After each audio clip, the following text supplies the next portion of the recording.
Assalamualaikum warahmatullahi wabarakatuh. Waalaikumsalam warahmatullahi Alhamdulillah nahmaduhu wa nasta'inu wa nastaghfiruh wa na'udzu billahi min shururi anfusina wa min sayyiati a'malina may yahdihillahu fala mudhillalah wa may yudlilhu fala hadiyalah.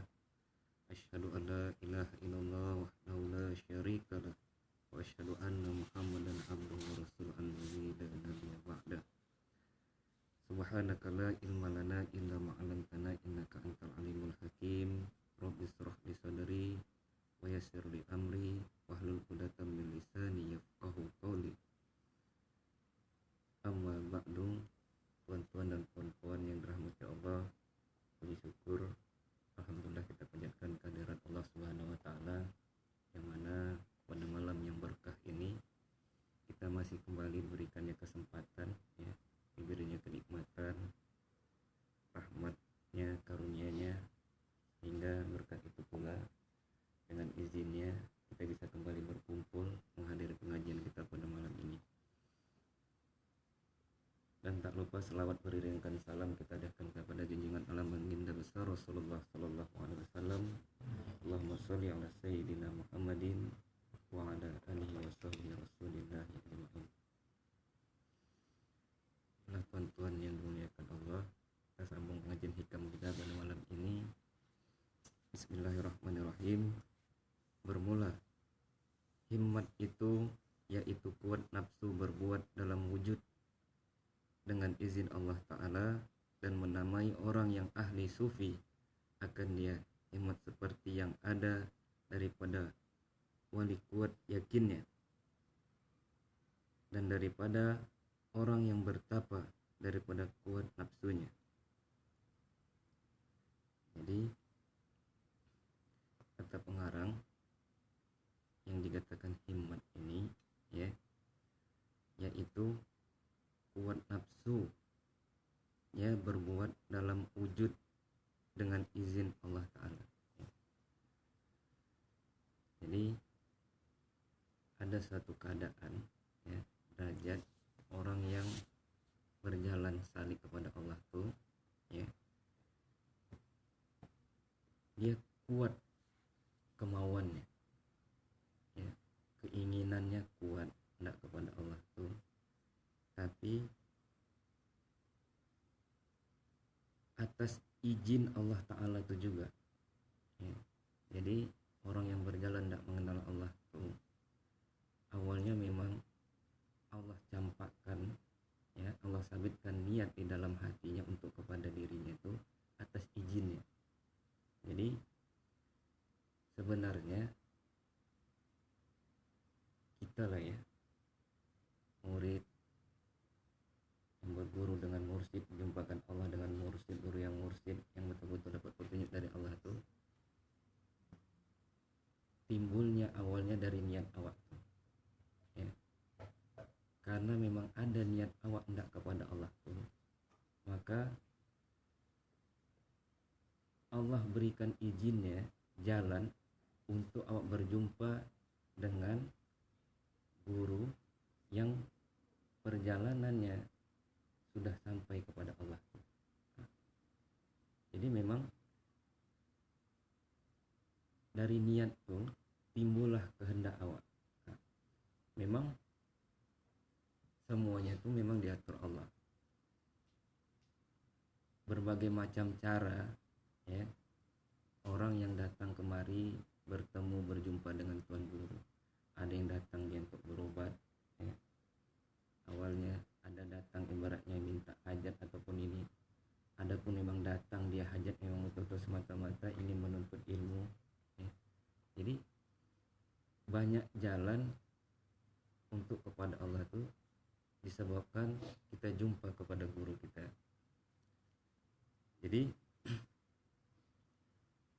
seiringnya dengan waktu itu tadi timbul rasa kuat awak hendak kepada Allah tuh. Dari mana? Awalnya mungkin keinginan, keyakinan kita tuh tidaklah kuat. Dengan seiringnya waktu ditunjukkan Allah kebesarannya, ya, maka awalnya awak ibaratnya niat awak hanya hajat untuk sesuatu selain Allah tuh sudah awak rasakan, awak dapatkan ibaratnya keinginan awak tuh ternyata bukan itulah yang sebenarnya, maka disitulah datang rasa jenuh. Bahwasanya memang tujuan awak ini memang tidak lain wa ma khalaqtul jinna wal insa illa liya'budun. Tujuan kita dijadikan ini, hidup ini adalah apa? Untuk mengenal Allah, untuk mengabdi kepada Allah. Dan jalannya sudah ditunjukkan Allah. Untuk mengenal Allah tuh kita bukan cari orang yang tahu cerita tentang Allah, ya, tapi orang yang tahu jalannya kepada Allah. Kalau untuk cerita, kaji tentang Allah tuh mungkin ribuan kitab, ribuan buku ada diterangkan. Namun untuk yang tahu jalannya itu tidaklah sembarangan orang. Nah, ya, hanya kekasih Allah yang tahu jalan untuk kepada Allah itu. Dan dia bukan hanya tahu cerita, tapi dia memang tahu menunjukkan jalan kepadanya.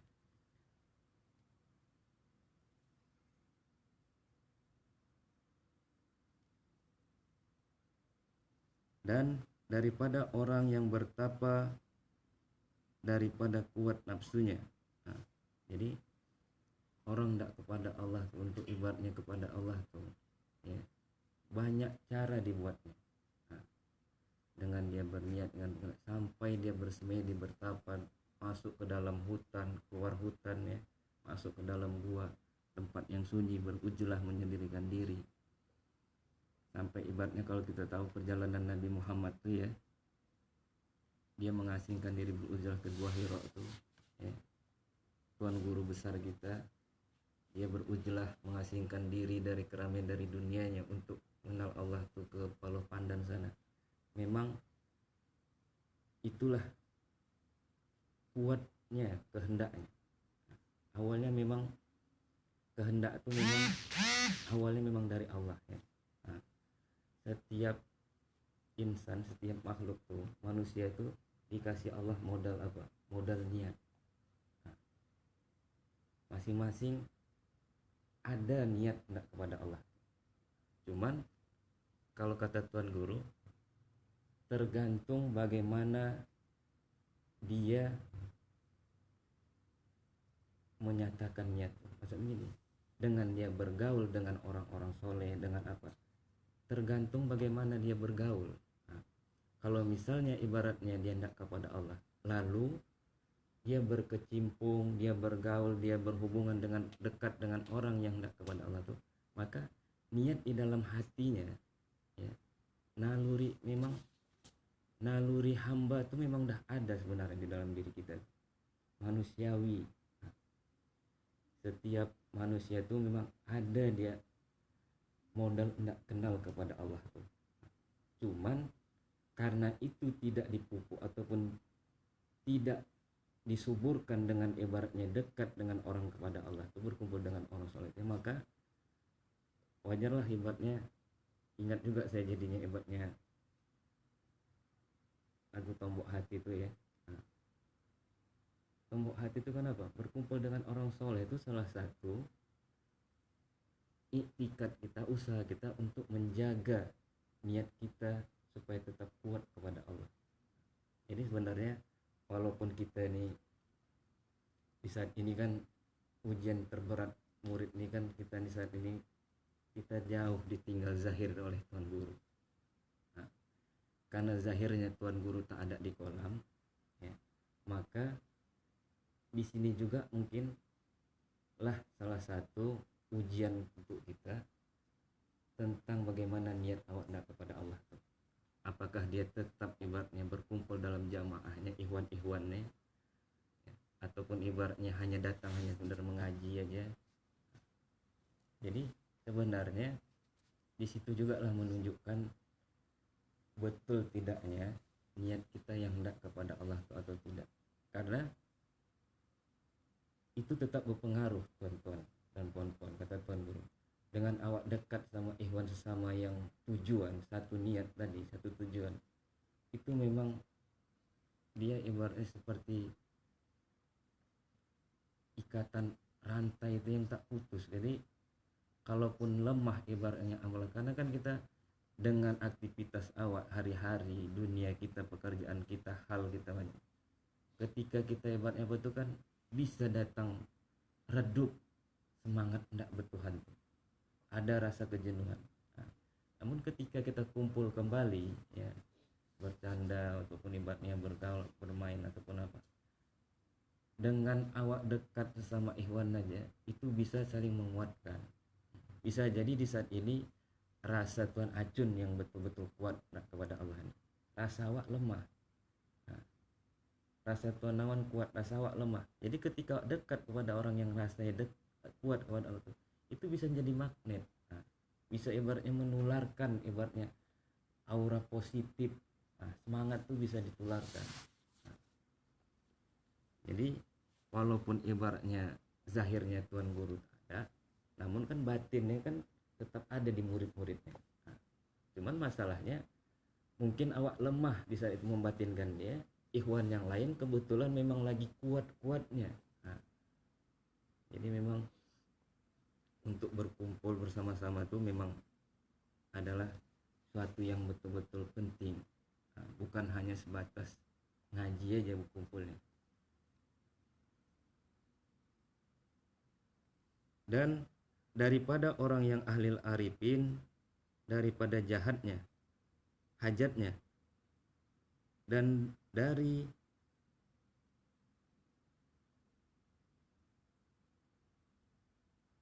orang yang ahli sihir daripada tipunya.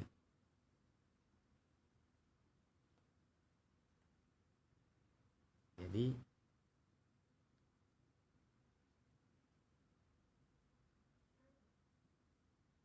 menurut orang yang ahli arifin ya, ada orang kadang dia hendak kepada Allah tuh ya,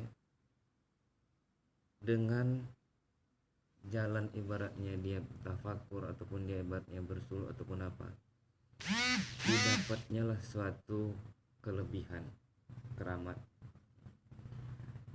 dari hasil semedinya hasil tafakur ya tadi. Maka bagi orang arifin ya, orang yang arifillah itu, kelebihan dunia keramat amal itu adalah mana? Kalaulah ibaratnya tuntutannya tidak kepada Allah, itulah salah satu ujian untuk dirinya. Kalau sebenarnya dia bertuhan beramal tuh, mengamalkan sesuatu amalan tuh, dengan dia sulukkah, dengan dia tafakurkah, dengan apa, lalu didapatnya kelebihan tuh, maka dengan dapatnya kelebihan tuh mengalihkan niatnya ya, tujuannya tidak kepada Allah tadi, tanpa dia sadari melenceng deh. Nah, didudukinya kelebihannya tadi. Nah, maka bagi orang yang arif billah itu adalah jahat. Kenapa jahat? Karena dia tidak memegang teguh niatnya. Nah, makanya kalau kita lihat pengalaman ibaratnya dari tuan guru besar ya, yang kita dengar sampai tuan guru muda, tuan guru, mereka memang cepat, memang selalu orang yang tidak kepada Allah ini pasti nanti akan diberikan Allah kelebihan ya, kemudahan, keramat. Tapi itu tidak suatu jadi pedoman ataupun itu jadi tujuan. Nah, karena mereka tahu itu adalah dinding, bisa jadi dinding penghambat jalan kepada Allah tadi, asik dia ke situ ya, dengan keramatnya, kelebihan tadi, maka cepat dibuang, cepat dilepaskan. Nah, makanya kalau dulu ibaratnya tuan guru muda tuh asik dia ngobat tuh dengan apa, lama kelamaan tuan guru besar kenapa tuh tak mau dia mengobat, tak mau dia ngajarkan ilmu dunia lagi. Kenapa? Karena itu tahu setiap ilmu dunia yang dituntut tuh nanti akan mendatangkan mudrat bagi diri. Jadi dinding dia kepada Allah. Maka karena dia tak mau jalannya itu jadi penghalang, ya, maka cepat dibuangnya.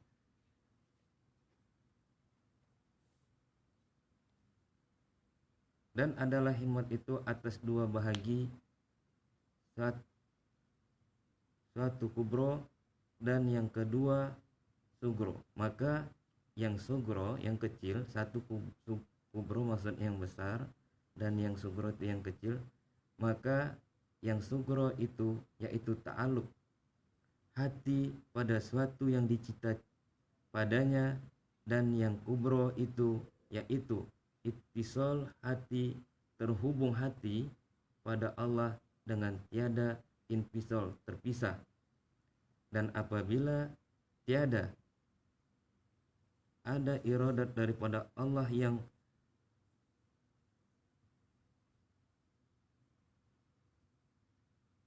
mendahului bagi hamba itu, niscaya tiada memberi manfaat amal itu akan dia. Jadi kata Imam Athaillah nih, ya, saya Athaillah nih, himmat orang itu ada dua bagi. Ada ibaratnya himmat yang kecil, ada himmat yang besar. Jadi orang yang tidak kepada Allah nih, ya, apanya kan dibagi dua macam. Satu, hatinya masih bergantung dia dengan yang dicita-citakannya. Bergantung dia bisa dengan amalnya kah, masih bergantung dia dengan kehendaknya, ya. Jadi ketika ibaratnya dia berjalan kepada Allah itu dengan mengamalkan sesuatu, ya, amalannya tadi, ya, kuat dia dengan amal yang tadi, bercita-cita dia akan sesuatu. Ini maksudnya apa? Hatinya bukan tak kepada Allah tuh. Nah, dia berjalan mengamalkan ibaratnya amalan zikirkah itu ataupun itu, tapi hatinya ini tujuannya bukan hendak kepada Allah tuh, bukan hendak jadi keramat Allah istilahnya katanya. Tapi memang hendak keramat amal. Diamalkannya suatu tuh sampai ibaratnya menjadi amalannya, keramat dia menjadi dengan amalan tadi. Itulah sebenarnya yang menjadi tujuan dari diri. Datanglah ibaratnya suatu kebanggaan, takjub dia dengan yang diamalkannya tadi, ya, berhasil menjadi berbuah amalnya tadi, ya. Maka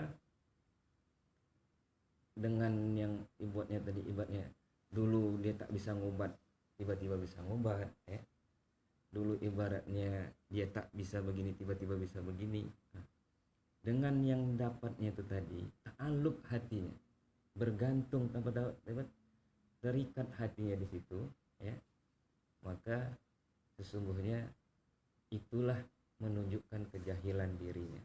Jadi memang kita ini harus betul-betul waspada, ya. Kadang kita begini, dengan kita mengamalkan ini tiba-tiba senang aja orang dengan awak. Nah, itu bisa menjadi dinding, ya. Orang dengan mengamalkan ini bisa pula orang benci aja sama awak, ya. Tapi bukan masalah puji ataupun cacian orang itu tadi, dengan apanya tadi, itunya tidak. Allahnya tetap jangan awak pisahkan. Karena yang kedua tadi maksudnya tidak terpisah hatinya kepada Allah itu. Tetap, kalau kata Tuan Guru tua ini istilahnya sering dia memberikan istilah apa? Betaut. Baik itu dengan kelebihan ataupun kekurangan, ya, yang awak dapat ketika mengamalkan Allah ini, tetap awak tautkan kepada Allah. Nah, ya, ketika kita ibaratnya mengamalkan ini, tiba-tiba rezeki awak drop, ya, dulu awak ibaratnya senang jadi susah. Nah, ketika mengamalkan ini rezeki awak dulu susah, tiba-tiba mengamalkan ingat Allah ini, tiba-tiba naik rezeki awak, nah, naik derajat awak. Lalu yang perlu kita waspadai, hati awak ini bergantungnya kemana? Tentang hal kejadian keadaan awak itu, atau awak kepada Allahnya tadi. Nah, jangan awak pisahkan segala hal sesuatu itu dari Allah. Nah, kadang kan kita gini, ketika kita mengamalkan nih, dapat awak sesuatu, bisa kadang amalan itu menjadi hujah sama awak. Kenapa? Kita lihat ikhwan lain tidak seperti itu. Nah, biasa-biasa saja, awak kok ibadahnya udah bisa begini. Tanpa disadari, penyakit di situ tetap akan ada. Nah, yang menghujah itu pasti ada. Adakah keriaan, kebanggaan, merasa ibadahnya lebih hebat dari yang lain? Karena kita bisa merasakan Allah aja, tuan-tuan dan puan-puan, ya, mengingat Allah aja, itu hakikatnya memang semata-mata karunia Allah kepada awak. Nah, awak bisa ibaratnya melakukan, usahakan apa? Kita sering ibaratnya tuan-tuan tentang sholat sunat. Nah, haji sholat sunat itu aja. Ketika kita bisa melakukan sholat sunnah, lalu awak merasa rendah dengan pandang rendah orang yang tidak melakukan ibadah tuh, orang yang tak sholat sunat tuh, awak pandang ibaratnya, udah ada kaji kayak itu pun tak dibuatnya juga. Itu aja menunjukkan kotornya lah, dalam adanya lah kekotoran dalam hati awak. Maunya begini, kalau Allah berikan karunia sama awak untuk bisa melakukan ibadah tuh, ya udah awak syukuri aja. Jangan awak kotori dengan mencela atau mencaci orang yang tidak bisa atau mampu melakukan ibadah taat. Karena awak harus paham, tidak bisa awak putuskan awak bisa itu karena Allah melakukannya. Orang yang lain tak bisa melakukannya, beribadah tuh ataupun apapun yang dibuatnya, itu juga karena Allah.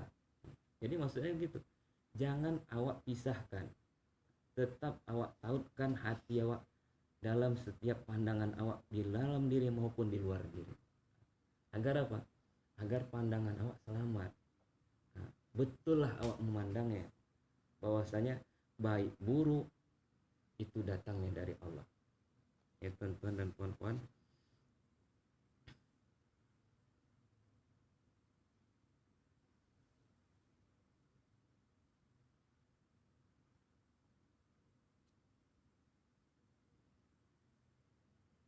karena katanya daripada Allah yang mendahului bagi hamba itu, niscaya tiada memberi manfaat amal itu akan dia. Nah, jadi ketika kita kita bisa melakukan suatu amal ibadah tuh, kita bisa mengingat Allah, merasakan Allah, dirasakannya ataupun dikenalkan akan zat Allah. Kalaulah tidak awak pandang itu memang karena karunia Allah, ya, bukan dari hasil ibadah awak tadi, amalan awak tadi, ya, bukan awaknya. Kalau Tuan Nawan bilang sering apa, dulu tuan-tuan kan tahu saya gimana, Tuan Nawan yang dulu, ya, dengan Tuan Nawan yang sekarang kan jauh bedanya. Yang sering saya intip, ya, asal dia menyampaikan sekarang nih, ya, beda dengan yang dulu sekarang nih, dia tak pernah merasa dirinya yang menyampaikan, dirinya yang bisa mengajar, mengobat, ya, apapun itu, selalu dikaitkannya, kaitkannya apa? Kepada ayahnya. Nah, karena itu memang terasa bagi dirinya, itulah memang petunjuk Allah tuh sama dia. Kadang ada orang, ya, ketika dia bisa tentang pada Allah nih, ya, jalan kepada Allah, tidak dirasakan Allah tentang itunya, ditunjukkan Allah tentang itunya, nah, tertutup dia. Kalau kita misalnya gini kan, kita pisahkan, kita bisa kerja rezeki awak begini lancar karena guru gitu, karena doa guru, misalnya karena syafaat guru, itunya kadang luput dari diri awak. Nah, tidak awak tautkan dia kepada Allah, karena syariatnya kan guru, hakikatnya Allah. Nah, dengan kita berbuat kepada guru, kita mengabdi kepada guru, patuh pada guru itu, maka adalah ibaratnya yang diberikan Allah karunianya kepada awak. Nah, lalu setelah awak dapat karunia tadi, awak tidak awak sambungkan dengan hal dunia tadi, luar tadi, tidak awak kaitkan kepada dia. Nah, ini kan hasil kerjaku, ini kan hasilku dapat, berarti hasil ibadahku, amalan. Maka sesungguhnya yang awak dapat tuh itu bukan menjadi manfaat tuan-tuan dan puan-puan, tapi menjadi mudarat sama awak. Kenapa? Tidak terpandang Allah tuh yang membuatkannya untuk diri awak. Nah, karena awak tak pandang Allah tuh, ya, maka ketika awak tak merasakan Allah dalam, maka nafsu tuh dikuasainya akal awak nih tadi. Akal kita nih tadilah ibaratnya yang mendindingi itu semua. Maka akal nih dia tempat merasa bisa, tempat ibaratnya menghukum, tempat menilai, ya. Dia tidak dengan rasa dia. Tapi kalau dengan rasa, maka dia akan terasa deh dengan sendirinya. Bahwanya memang dia tak kuasa. Dia kalau kita nih hakikatnya kita yang lemah, Allah yang kuasa. Kalau Tuan Guru Besar bilang yang bisa tuh Allah, ya. Yang tak bisa tuh awak. Yang kuasa tuh Allah, yang lemah nih awak. Yang tahu tuh Allah, yang tak tahu nih awak. Nah. Jadi makanya kenapa ibaratnya Tuan Guru Besar tuh sering membuat tamsil, ibaratnya mengingatkan kepada muridnya kita nih, hayati betul mayat, ya, orang hidup dengan orang mati itu maksudnya apa? Memang awak ini tak bisa, yang bisa tuh Allah. Jadi ketika awak bisa tuh, jangan awak putuskan pandangan awak daripada Allah. Tetap awak tahukan bahwasanya yang awak dapat, awak begini begitu, memang semuanya karena Allah. Karena awak merasa ibaratnya Allah tuh, maka tidak akan ada pandangan yang lain, akan tertutup dia tuan-tuan dan puan. Dia tidak ke akal jadinya. Karena dengan hati ini dia tak akan bisa menilai yang lain. Karena tempat menilai yang lain tuh kalau tidak dia tidak dengan hati dia merasakannya, dengan akal, maka dia akan, itulah timbul rasa ujubnya, takaburnya, merendahkan diri orang lain, menilainya, menghukum orang. Makanya kenapa ibaratnya disuruh tundukkan Tuan Guru Besar tuh, tundukkan akalnya yang untuk bertuhan yang paling payah kepada hati ini. Kenapa? Karena dia yang paling keras. Nah, maksudnya apa? Akal ini dia menguasai sifat Allah nih, menghukum, mengapa. Kalau hati ini sifat Muhammadnya, makanya harus ditundukkan nih. Nah, dia suka mengaku-ngaku deh. Seperti ibaratnya kuasa Allah tuh di sini dia, yang berangan-angan, bercita-cita, menghakimi orang, menghukum, ya, menilai, merasa bisa, merasa mampu. Nah, jadi tuan-tuan dan puan-puan, memang itulah, nah, kita lebih banyak dengan rasa, ya, merasakan agar terasa Allah tuh yang bisa di dalam diri awak. Bahwasanya awak tak bisa apa-apa, hanya Allah yang bisa. Kalaupun bisa itu karena Allah, karunia Allah semata. Mungkin tuan-tuan dan puan-puan untuk malamnya cukup sekian yang bisa saya sampaikan. Kurang dan lebihnya saya mohon ampun kepada Allah. Mohon maaf kepada tuan-tuan apabila ada penyampaian yang menyinggung perasaan atau tidak pas pada tempatnya. Lagi saya mohon maaf. Akhirul kalam wabillahi taufiq wal hidayah. Assalamualaikum warahmatullahi wabarakatuh.